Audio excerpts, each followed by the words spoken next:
Hello, everybody. I hope everything okay. Today, new podcast, new guest, Janara.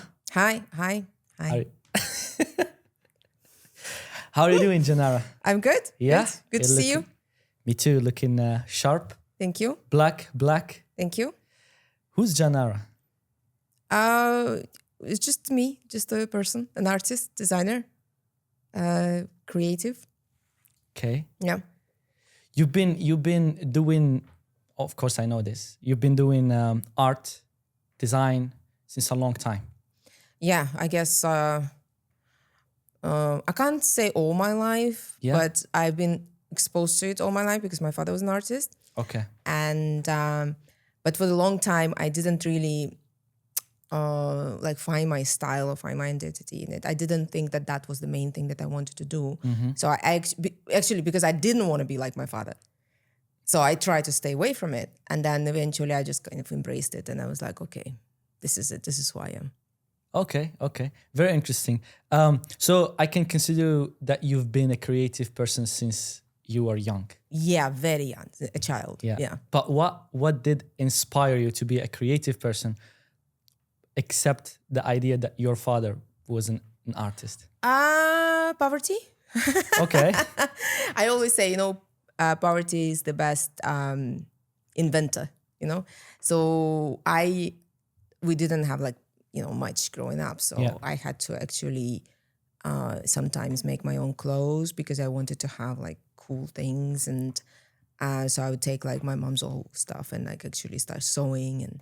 And my grandma is the one who taught me how to sew. And Okay. which is, I still have that sewing machine. It's really old. The old one. Yeah. Your first one. So it's actually my grandma's, yes. Yeah. But now that she's passed, it's been passed on to me. Wow. It's one of those really old, cast iron one. They're really heavy, and it's a Zinger. So it's like the brand that they used to have. Okay.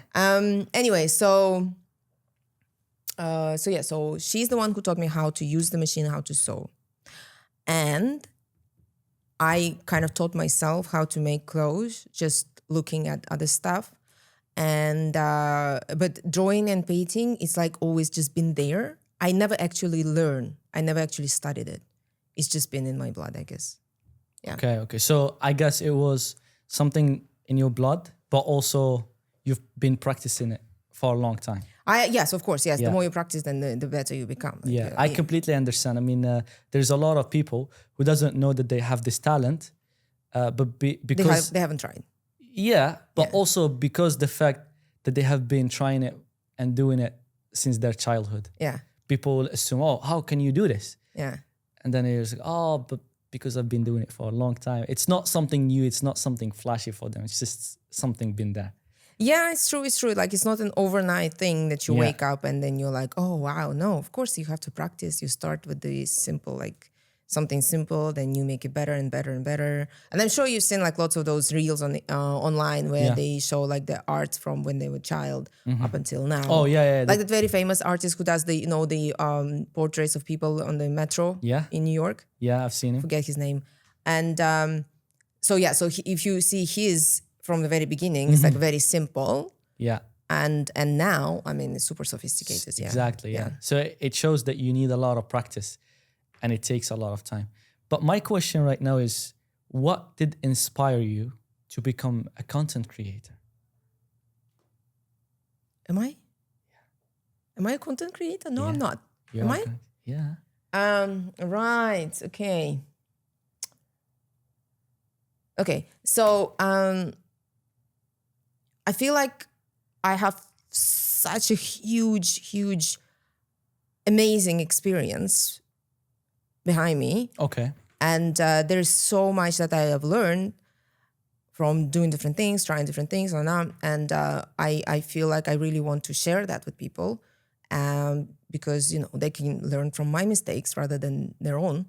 And there are a lot of things that I disagree with. Mm-hmm.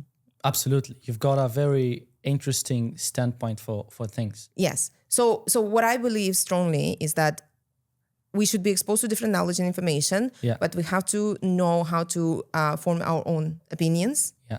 and don't just go with like what it is. Like, for example, we are, or my generation is the last generation that remembers what life was like without internet. Yeah. And like in our conscious age. Yeah. So the information was very limited. We only knew what we were told by our parents, by the teachers at school, by our friends. It's a very, very small, narrow circle of people. And we had to like read books to find things out, go to the library. So we didn't have internet. So we didn't know the other side. So in Soviet Union, for example, we were all taught that Stalin was almost like God, he's like this best guy. Yeah. And it's only when I grew up and I actually started talking to people from other countries when I realized, actually, there is more to it. There is another side of it.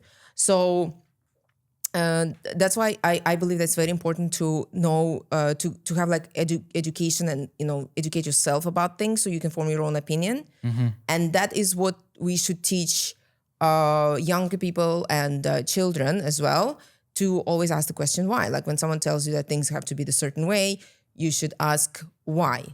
And most of the time there will be a good reasoning behind it, but sometimes there isn't, So when you're doing something because you're following the rules, or you're following the law, you're following the social norms, you should understand why you're doing that. Not just because. I completely understand. Yeah. I completely understand. So your idea basically is that you need to form your own thoughts and kind of detach from whatever you've been wired. Exactly, yes. Maybe parents, your society. It's hard. It takes time. Really it's a process. Yeah. But I think people in Dubai, especially the young people that spend, their kind of formative years in Dubai, they have very good opportunities for that because they're exposed to different cultures, different religions, different ways of life. Even the education, because every school has a different curriculum, there's teachers from different countries as well. And people that are not Muslim, for example, have an opportunity to learn Islam and different languages. So it's such a great way to actually be exposed to all these different things, to then choose what you like the most and what it works for you. Mm-hmm. And without imposing it on others, Got you. So you kind of find your own flow and you go with it, and without offending or hurting anybody else. So very nice. So you've been here in Dubai for how long of a time? Almost 15 years now. Almost 15 years. Yeah. But what did inspire you to come and live here in Dubai? It's very simple, actually. I came here for vacation, just like all the other Kazakhs do. And then I loved it. And I was like, this is it. This is where I want to live. And very soon, like maybe 6 months later, I already moved here. Wow. Yeah. What is it the number one thing that you really, really love about Dubai that you cannot find anywhere else? I think it's the diversity. Yes. Because I never felt like myself, that I could be myself back home, because again, I was like constantly asking why is this like this? Why is that like that? Why do I have to do this? Why do we have to, like, because we have very traditional way of life, and it's like the woman's role is very kind of traditional role, and which is also fine, but nowadays in our society, women are expected to still fulfill all these feminine roles, like the wife and the mother and the homemaker and while still also studying and having a career. So I actually have this joke about this, which was like a reel that I made. So a woman wakes up after like 100 years of coma. Okay, so it's been 100 years. It's 2024. She's waking up, and the doctor is like telling her, "Okay, a lot has changed since you've been asleep." And now women can vote, can drive, can work, and can study. They can do all these things, the same things that the men can do. And the woman's like, oh, that's great. That's great that we've accomplished this. So does it mean that we don't have to be pregnant anymore, have kids, or have periods, and like do all these other things that we used to do? And then the doctor says, no, that is still there. You still have to do all of that. Plus, you also have to work and study. And she's like, so why did we agree to that? Exactly. Like, what kind of deal is that? Like, we didn't win here. Yeah. And then the doctor's like, it's called women empowerment. We're not sure what it means, but we had to learn the words. And then she's like, oh, women empowerment. Okay. And then, yeah, on top of that, you also have to journal, meditate, wake up at 5 a.m. and be the best version of yourself for everybody. Wow. While still also looking good and looking after yourself and having the hair and the makeup and everything. And the woman was like, yeah, just put me back to sleep. Yeah. This is too hard. Just let me just go back to sleep. That's actually very funny. Yeah. In terms of, I like what you've said, but in terms of the Dubai society, do you think that Dubai actually help women to really be? Oh yeah, absolutely. So the thing is that the one thing that I strongly believe is that you absolutely have to respect local culture, no matter where you go. Absolutely. Yes, and I was just lucky that the culture here is what I like. I like the way things are. And describe it. Like, what do you mean by that? so like, for example, like seeing all these different people like still wearing the traditional clothes. Like we don't do that back home, you know? Here, people still wear traditional clothes, whether it's Arabs or Indians or Africans, you know, other countries. People from, you'll never see a person from Russia or Kazakhstan or England wear the traditional clothes, right? Absolutely. They just don't do that anymore. So I think it's great that you get to do that. And then also, no matter what you look like, no one's going to say that you're weird or like, what's wrong with that person? Because it's just, everybody's different. Yeah, there's big diversity. Yeah, here. and everybody's different and it's just so great. Yeah. And also, you know, like we have this common misconception around the world that Middle East is suppressing women and it's like Islam is, you know, teaches you that women are not, you know, whatever, equal to men. But actually, like, you know, being here and seeing that it's the other way around, women are being very respected. And they used to tell me like, oh, you know that women are not allowed to sit in the same, you know, in the same cars on the metro, on the train with men. And it's like, it's not fair. And I'm like, no, that is actually for their own benefit. Yeah. I don't want to sit in the same cart with all these guys. I much rather sit. So the same with like taxis, for example. You know, you have these pink taxis with the ladies driving, and I prefer them because... Last time I didn't accept to ride with the female taxi. Why? I was coming from the airport. It was actually like a funny joke. I was coming out from the airport. I don't know if I should say this in the podcast. You can tell to me. You can remove it in later. Yeah, just cut it, guys. But I don't want to be deported. But the truth is coming out. I swear to God. So I was with my suitcases, yeah, and then going out, and there's this guy. Yeah, go to that taxi. Behind me, go to the other taxi, and then my suggestion was like, yeah, you drive with her. I'm like, no, and there's two men behind her. Like, no. Going to crash, he's going to crash. And they were dead laughing, yeah? But then I end up, you know, driving with her. That's totally fine. But that's out of the story. Yeah, so anyway, so I prefer driving them because they are much calmer. They drive, I'm not in a rush, you know, they drive slowly. They're very kind of calm and they follow all the speed limits and everything.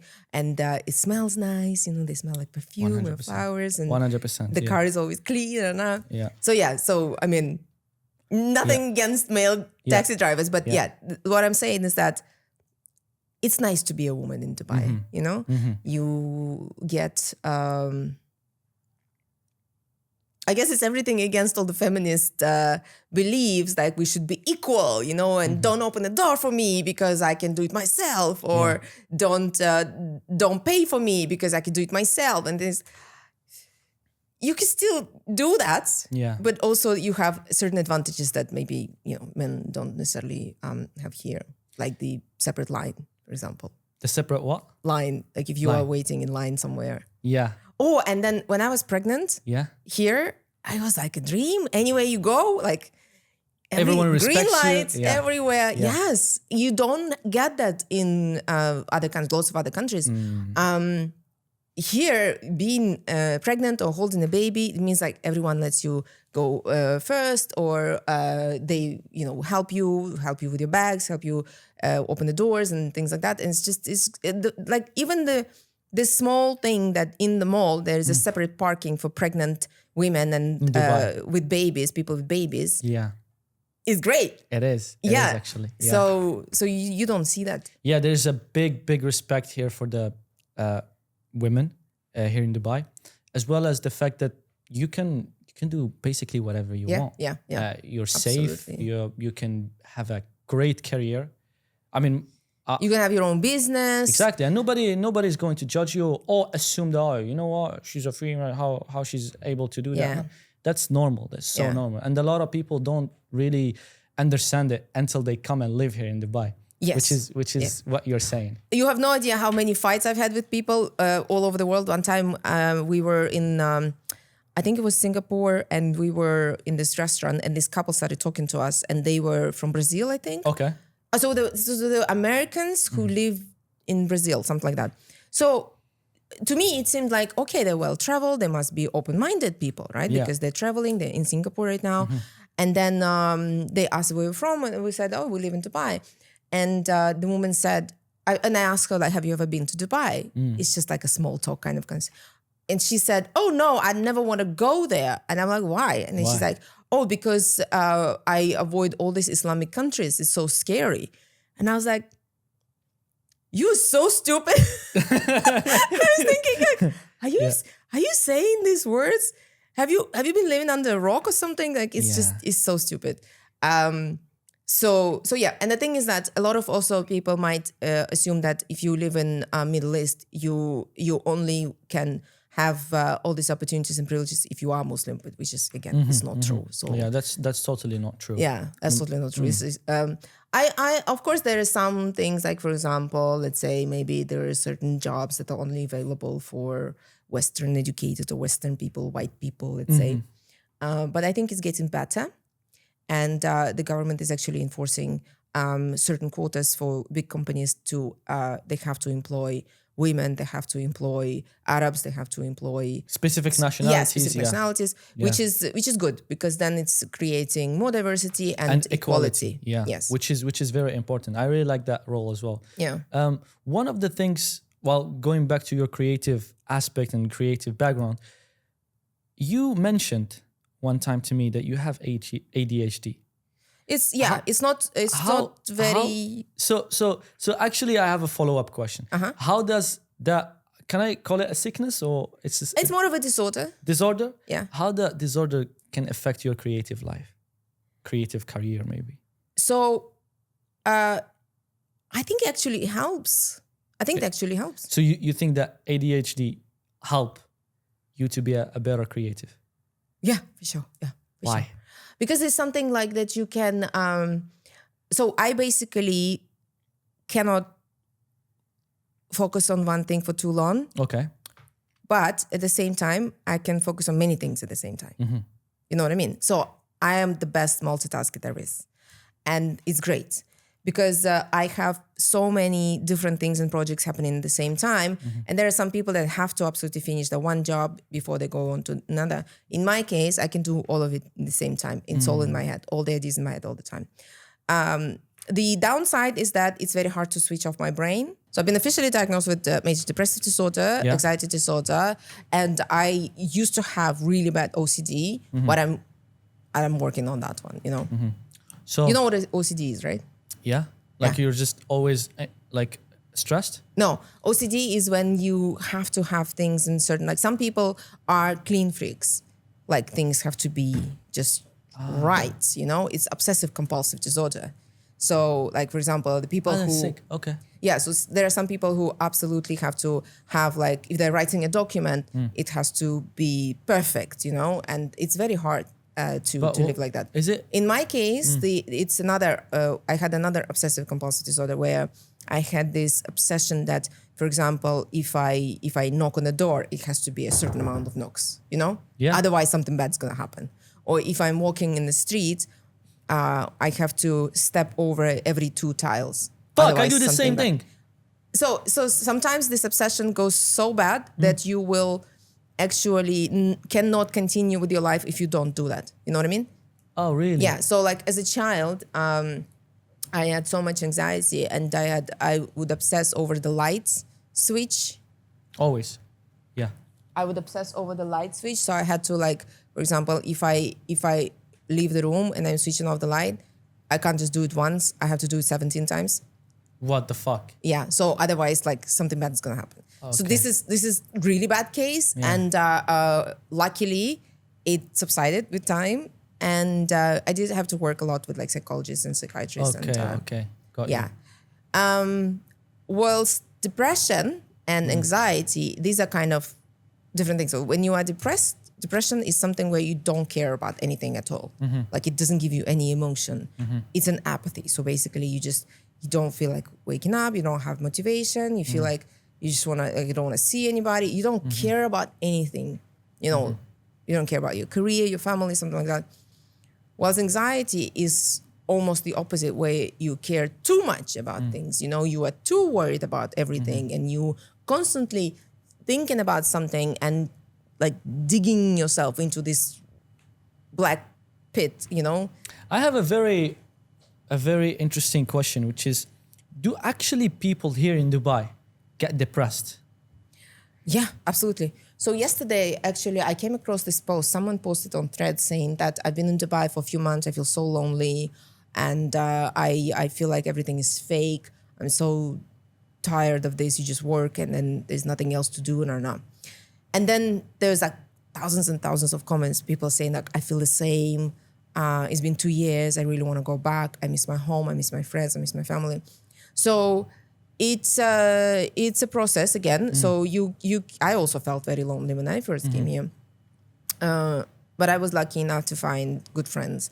So the good thing is there's a lot of lonely people here. Yeah. But that just means you're not alone. You know what I mean? So you can actually connect with those people by interest. And nowadays there's so many communities and societies, and there's so many like clubs and meetups that you can go to. It can also be quite lonely because you go to all these places and you find a bunch of strangers. So you don't actually connect with anybody. So it takes time and work to find your circle. I completely understand. My idea right now is like, I'm not a doctor, I'm not a professional, I'm not an expert by any mean, but depression comes to people, in my opinion, comes to people who doesn't have goals, who doesn't have responsibilities to take care of. Right? That's what You I mean think. people who have too much time? Free time. Yeah. Yeah. Like, So- like they do have a lot of free time with themselves, and when people don't have ambition, all the thoughts that they have in mind are basically negative. Or you're a loser, just don't wake up, you don't have a career, look at your friends, just negative thoughts. So they consume a lot of negative thoughts because they only have themselves, and they, call it as depression. No. So that's just loneliness and unhappiness. There's Okay. a difference between being unhappy and being depressed, So basically what happens is that our mood and our mental health directly depends on certain chemicals and hormones that are being developed in our brain. And there is a hormone called serotonin. Again, disclaimer, I'm not a doctor. I know this because I have been working with psychiatrists for many years. So sometimes it can be a certain event in your life that causes that to this whole process collapse. Can we and call is it a broken. trauma? Could be a trauma. It could be, like you said, like for example, like a constant misfortune where you can't find a job, or you don't like your job, and you don't like this and that, or maybe you're in a bad relationship, and or death in the family, something like that. So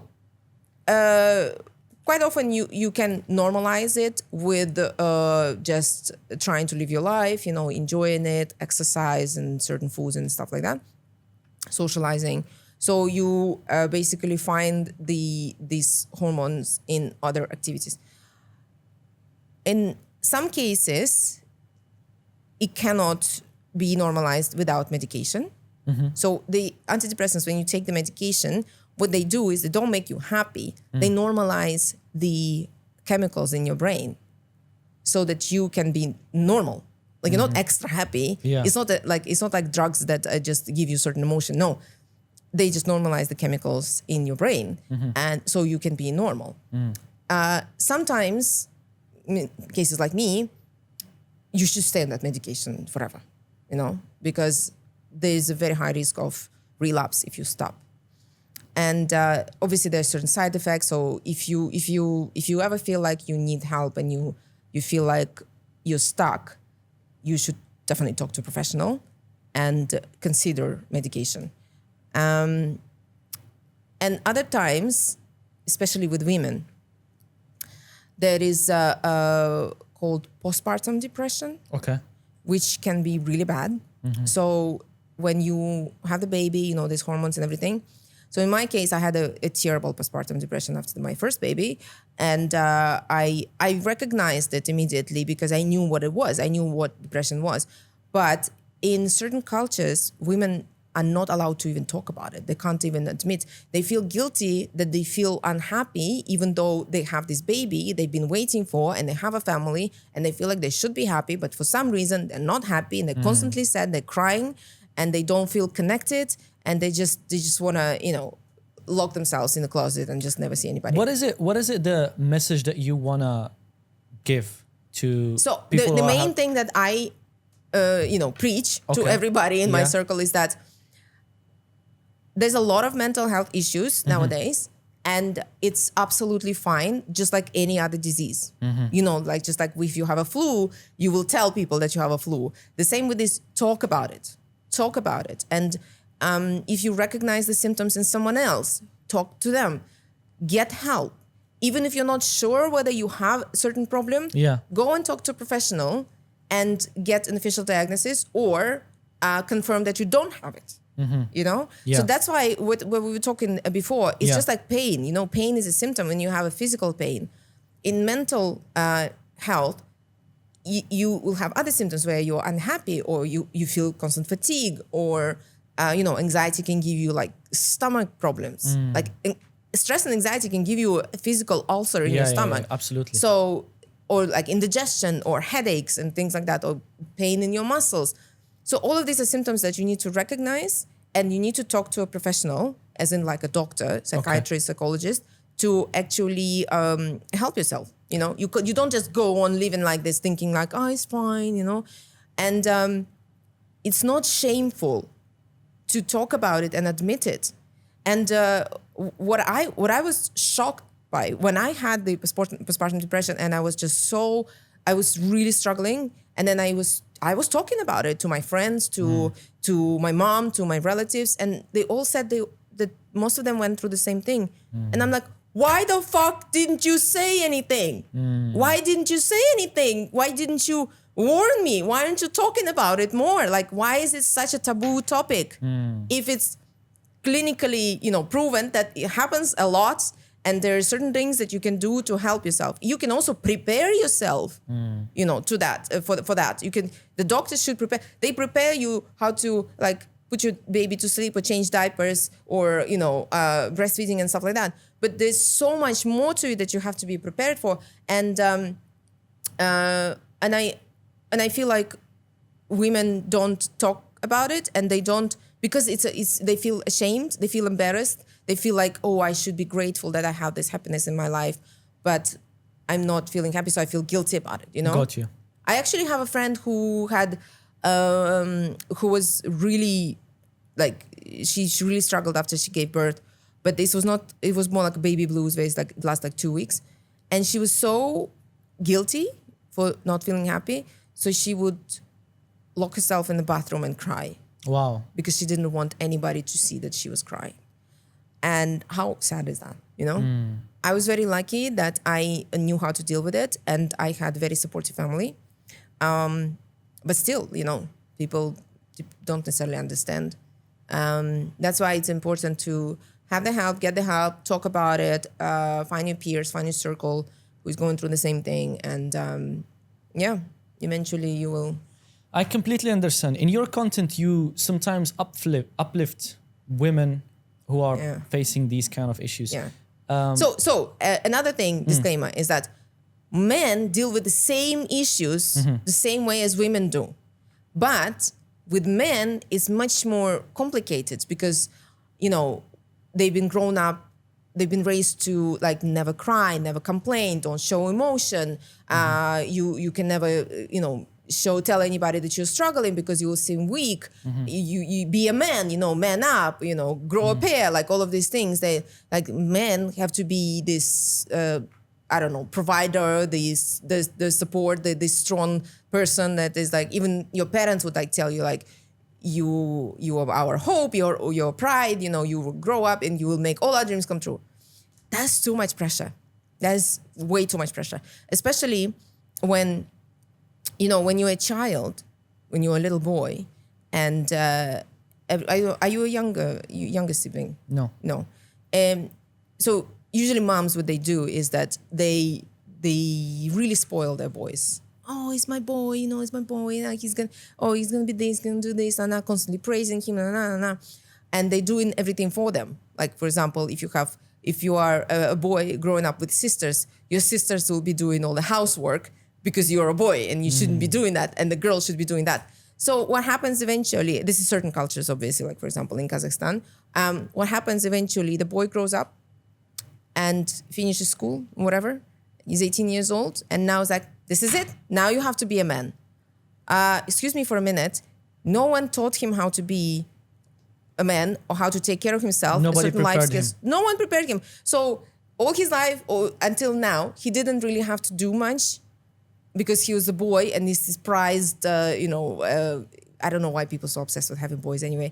And then, yeah, because girls are so much more independent. Yeah. Anyway, and then he's like, okay, now you have to go and be a boy and be a man, be a man, you have to work, you have to, what is he gonna do when he moves out of his mom's house and now he has to tend to himself? He has to actually wash his own underwear and cook his own breakfast and clean the house. And what happens? It's like, he's drowning in all these responsibilities. He's so used to things being done for him, And at the same time, he was brought up to never complain, never be emotional, never cry. And you absolutely have to be a provider. So you have to be successful, and you have to make money, and you have to be respected, and you have to blah, blah, blah, all of this. That's too much pressure, So what happens with men is that they suffer and they struggle with all these mental issues internally. A lot of men are too embarrassed and too ashamed to actually go to a psychiatrist and say, like, I'm struggling. That's true. Yeah. That's true. And that's why, statistically, if you look at it, men have very much shorter life, they live less than women because of that, because all the stress is internal, so bottled up. And they are more likely to have problems with the heart, with the cardiovascular system, with the nervous system, the stomach issues. And all of this is because of all this internal stress. And how sad is that? Now I have a boy and a girl. I have two kids. I have a boy and a girl. And I want to raise them in a similar way, as in like they both have to... My job as a mother, as a parent, to equip them with the life skills that they will need when they grow up, when I'm not there anymore to help them, right? When the nanny is not there anymore, the daddy is not there anymore, they have to be adults, they have to tend to themselves, they have to know how to communicate with people. They don't teach this at school. They teach them academics at school, right? It's the parents that have to teach them these responsibilities and communication and emotional intelligence. What is it? I was literally about to ask you this. What is it? How can someone develop an emotional intelligence? So... start by defining it. So I would say emotional intelligence is basically recognizing your own emotions and recognizing that the way you react to things is your problem. Okay. I don't know the scientific definition, but dealing with the situation at hand to the extent that it is without blowing it up out of proportion. That's one thing. And second thing is taking responsibility, accepting the things that you cannot control, and accepting responsibility for the things that you can. You know what I mean? So how can someone develop such a thing? So it comes with practice. I would say, let's say, I'm going to give you an example. All right. So I'm at the airport. It happened just recently. I was going to Amsterdam for my friend's wedding. I'm by myself. I checked in my luggage and everything. And as I'm boarding, and I'm the last one to board, I'm always the last one on the plane. I mean, who wants to spend extra minutes on the plane? So I'm the last one to board. And the guy who's checking my boarding pass and the visa is saying, well, actually, your visa, your Schengen visa is only for one entry and you've already used it a week ago. And I was like, oh. So at this moment, so basically they tell me you cannot go, right? The flights are booked, the hotels are booked, my friend is waiting for me, and like all of these things. My luggage has already been. I have every reason to freak out. So what I do is that I say, okay, I guess I have to go. So I just take my passport and I'm like, and they're shocked. Like, how am I so calm? Like, because they are already prepared that I'm gonna start yelling and crying, I don't know, screaming. And I wasn't, because I recognized at that moment, there's absolutely nothing I can do to change the situation. The best thing I can do is try to get out of the airport as fast as possible so I don't waste my time. And I need to call my friend. I need to call other people to inform them that I'm not going. And I need to refund my ticket as much as I can and cancel the hotel booking. So deal with the situation at hand. There's no point of getting stressed and obsessed over something that I cannot change. And then ruining my day, ruining their days because I'm yelling at them. And so then I remember I'm sitting in the taxi and going back and thinking, I'm so proud of myself for dealing with a situation like this, because this is a very stressful situation where you could easily freak out. 100%. So another situation, this is a different one. Just 2 days ago, I was at the supermarket, and when I came out, my car was blocked by this big truck. And it was a Gibson's truck. They obviously were delivering something, I don't know. Anyway, so he blocked me and I cannot get out. I am late to another thing that I have to go to. And so I'm messaging the people that are waiting for me and I'm telling them, look, guys, I've been blocked. I'm running late. I don't know how long I'm going to be here. And one of the people replying to me, oh, you know what you should do? You should open the rear tire and deflate it, basically. And I'm like, who's? And I'm thinking that he's giving me a solution, like I can do something with my wheels and my tires so I can kind of maneuver out of it. Like he's saying, no, do it out of spite. So he doesn't do that anymore. He doesn't block anybody else. And I'm like, dude, I am not looking for a revenge plan. I'm looking for a solution to this problem, how to get out of here as fast as possible. Yeah. So people's immediate reaction is to retaliate, to overreact. Whilst emotionally intelligent person will understand that that's not helpful. That's not productive at all. And you have to also, emotionally intelligent person will put themselves in the other person's shoes. So obviously he's been looking for parking. He couldn't find it. He's been working all day. It's very late in the evening. And he needs to do this delivery very fast because obviously the client is probably calling him and saying, where are you? You're late. Maybe the boss is also yelling at him. So the only thing he could find is that space behind my car where he could block me and just hope and pray that I'm not going to come out while he's still not there. So imagine if he's having this really shitty day, this really hard job. It's very hot. Yeah. He has to carry these heavy things. And then he comes out and there's this woman, hysterical, yelling at him and complaining to his company about him. I mean, again, unproductive, making it worse. Yeah. And ruining someone's day. 100%. Making enemies. Yeah, I don't know what he's going through, know? So all I can control is how I react to it. Is that so that is emotional intelligence. Yes. Intelligence. Another thing is taking responsibility. Taking responsibility is very, very important. For example, meaning that you don't have to blame other and things and circumstances. That's one thing. Only by yourself. Yes. Again, I'm going to give you an example. This happened to me actually at school, and I realized it early on. So I came to school. I didn't do my homework. Yeah. And normally, when the teacher is asking you, calling you out in front of the class, like, where's your homework? Yeah. And then you're like, oh, my dog ate it, or I washed it accidentally, or I lost it, I forgot it, or not. Yeah. And I just, I was out of excuses, so I just said, I just didn't do it. I didn't do it. That's it. And the teacher looked at me and the whole class looked at me, and it was such a shock to their system. Like, no one's ever done this before in front of the teacher. And then she's like, okay, sit down. Like, what can she do, right? I didn't do it. I'll try to do it next time, you know? So I realized that taking that responsibility has actually saved me a lot of embarrassment in front of the whole class. 100%. A lot of time. And I didn't blame it on anything. This was my responsibility. I didn't do it. It's my fault only. That's it. 100%. So that is also emotional intelligence in the sense that it helps you. It helps you take control, and it also helps others around you to trust you more. You know, like, okay, if you didn't do it, you didn't do it. He's admitting he didn't do it. He's not blaming anything. Yeah.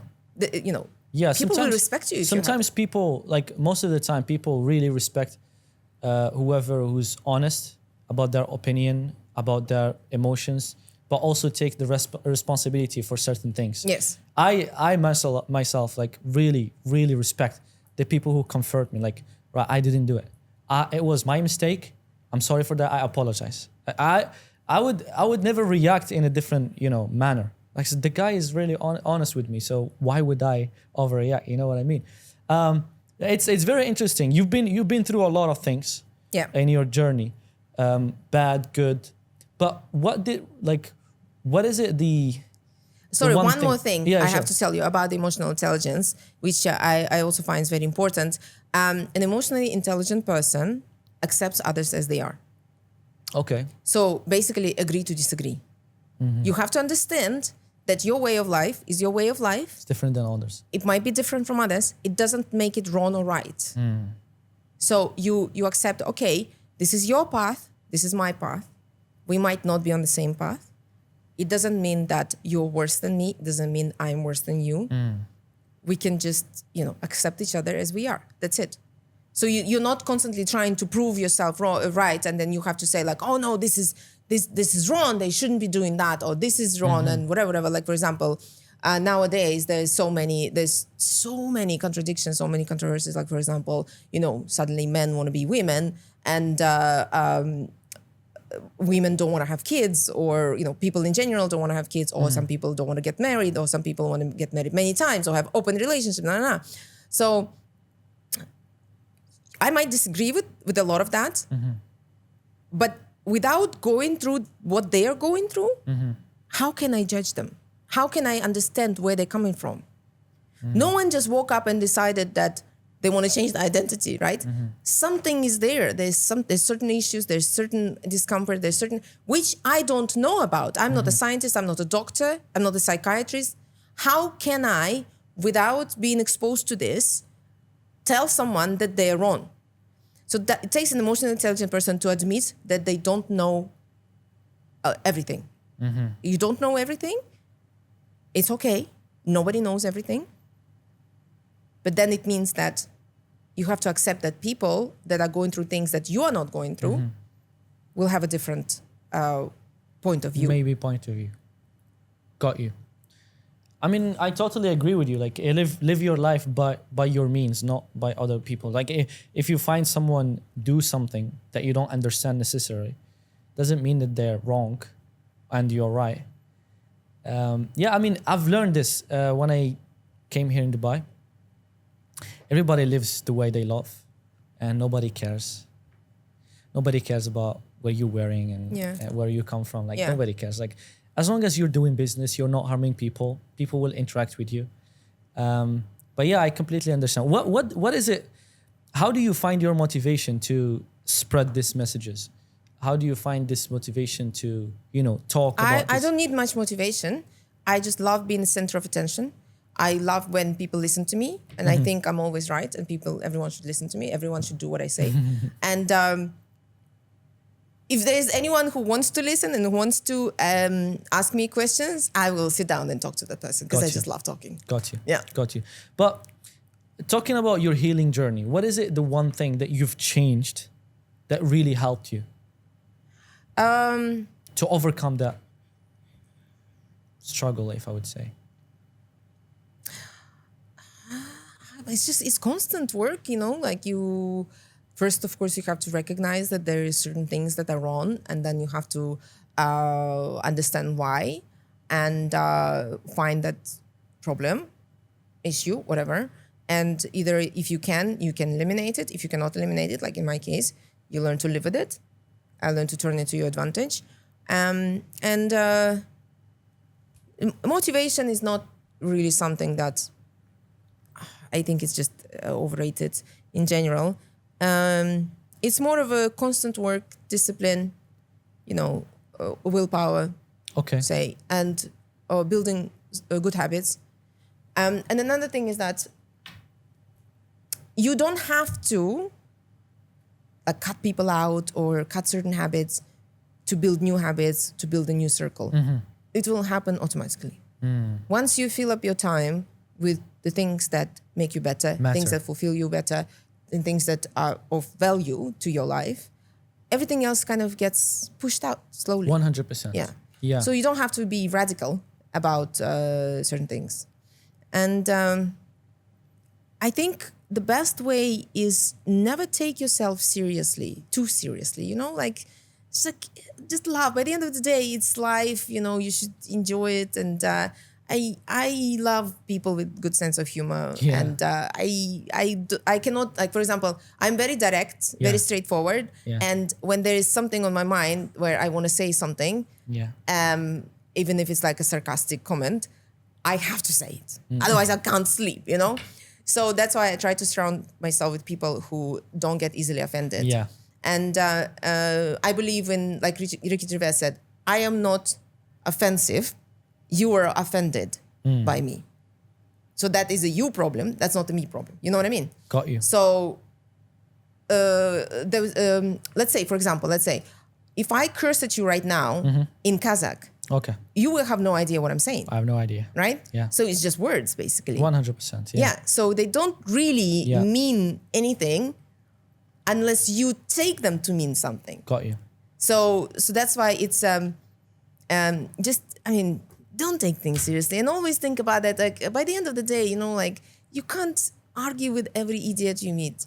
You can't get offended by everything. Yeah. If you never want to be hurt and never want to be offended and never want to be somehow, triggered, you have to live in complete isolation. 100%. I've made a video talking shit about videographers. So basically my content is, as you know, is basically creativity, mindset, marketing, blah, blah, blah. And I shit on videographers saying, what does a videographer do? Press record? And that triggered a lot of people. And as soon as I entered, like I was very curious. Like as soon as I entered the profile, their entire career is just videography. But the people who shared that video and agreed with that video are the people who have been videographers, but they worked on themselves and became video directors and with more skills. So I completely understand. It's the way you take it, not what I'm saying. You know what I mean? Exactly. But how is from someone who doesn't understand it, what is it the belief or the mindset that you install into yourself that took you to this person right now? Well, one thing I realized very early on is that it's okay to change your mind, because we were grown up, we were raised to believe that once you start a job, you have to stick to it. Yeah. To make a career. Yeah. And whilst actually I realized that I can change my mind. I'm not gonna, like doctors, I feel sorry for doctors always. Yeah. Like they spend so much time and money studying to be a doctor and then to specialize. Like I think it's like 7-something years that you have to do. And it's very hard work, So then once they actually get there and they become the doctor, it's very hard for them to change their career. Because first of all, this is all they know. And second, they've spent so much time and money on this. It's very hard to let go of, there's going to be a lot of regret otherwise. But a lot of doctors actually do want to change their career, because once they deal with a lot of sadness, loss, death, it's very hard. Wow. So they would love to stop seeing all that suffering, but they can't, because they feel like this is what they signed up for, and they have to do it till the rest of their lives. So you think it's okay to change your mind? Absolutely, 1000%. I have changed so many jobs and so many careers and so many. So it's like you know, like to find your passion, to realize what you really like and what you want to do for the rest of your life. You have to try different things. Otherwise, how are you gonna know? Yeah. You know, if anything you ever ate was an omelette, how do you know if you like pizza? Exactly. So so you have to try different things 100%, until you realize that, okay, this is what I can do for I a like long this time. one. Yeah. I completely understand. But in terms of the personal development, you like this thing. Like you like to try other things, you like to experience a lot of things. But what is it, the one thing that sticks with you? And you think that, okay, no matter what, I'll stay doing this for the rest of my life? I think I will always be creating things, no matter what it is. So like whether it's painting or clothing or furniture or just a drawing on a napkin. Yeah. There will always be that. I always have to create things. And also, I absolutely must. I have to teach, you know, I have to tell, I have to help, I have to guide. It's like, I cannot otherwise, you know, it's like otherwise there's all this energy in me that just has to have an outlet. So I have to talk and communicate your ideas. Share my experience, share my ideas, share opinions. And especially I love talking to people that do not share my opinion, that actually have an opposite opinion, because then I get to learn another person's point of view, you know? So if anyone ever asks me for advice, or if anyone ever asks me to like show them and tell them something from my experience, I love doing that, because if there is one thing they can, even if this is just one idea, small thing they can learn from me, then I've done my job, you know? Some people think that success, or believe that success comes from the mindset that you have. And some people think that actually it comes from the environment. Well, let me tell you this story. So I used to work for this really big company. And I don't know if the person might recognize themselves if they listen to this. So in this scenario, I am the subordinate and this person is a boss. So this person comes from a Western country, European country, with a very good education, from very good family and everything. He's very smart, he's a very good leader, everything. And I'm coming from where I'm coming from. Yeah. And then we have this conversation and he tells me that I do not believe that the circumstance that you are born with affects your final destination. You can be successful and you can be whatever you want, no matter where you're coming from. And I said, I agree, but if I was born and raised with the privileges and opportunities that you had, I would be your boss right now. Okay? So two people can come to the same final destination, but for one person, it will be a straight line, and for another person, it will be lots of ups and downs. So it'll be like a, you know, like a roller coaster. If they come to that final destination at the same time, that means that the person who did the straight line was very slow. 100%. Yeah. That's actually a very interesting way to see it. Yeah. So for example, let's say another conversation also with a friend, with a colleague of mine from before. So again, she was British and a very good friend of mine, and we were kind of in a similar position in the company. And she said, isn't it funny how life is so amazing? We are from totally different backgrounds, totally different families, different nationalities, races, languages, everything. But we found ourselves in the same place, in the same spot, in the same company, in the same country. And now we're friends. And I said, it is amazing, but my journey was much, much harder and very different from yours. Yeah. Yours was more of a straighter line. And with all the privileges and opportunities that you had compared to mine, you should not be at the same position with 100%. Me you should be or that just means that I did my path much faster. You know? No, I completely understand. I mean, the privilege.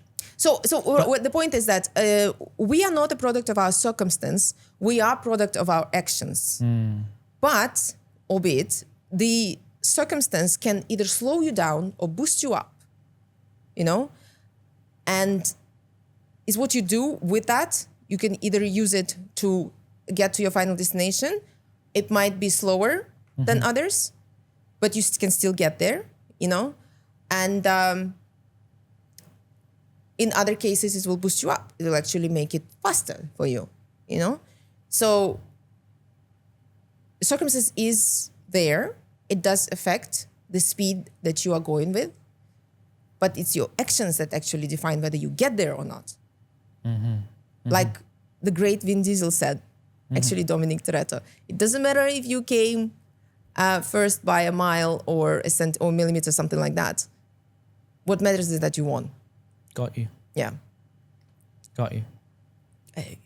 Please don't think that I think of Dominic Toretto as some sort of authority figure. It's just a movie line. I really like the way you think. I think you have a very interesting point of view.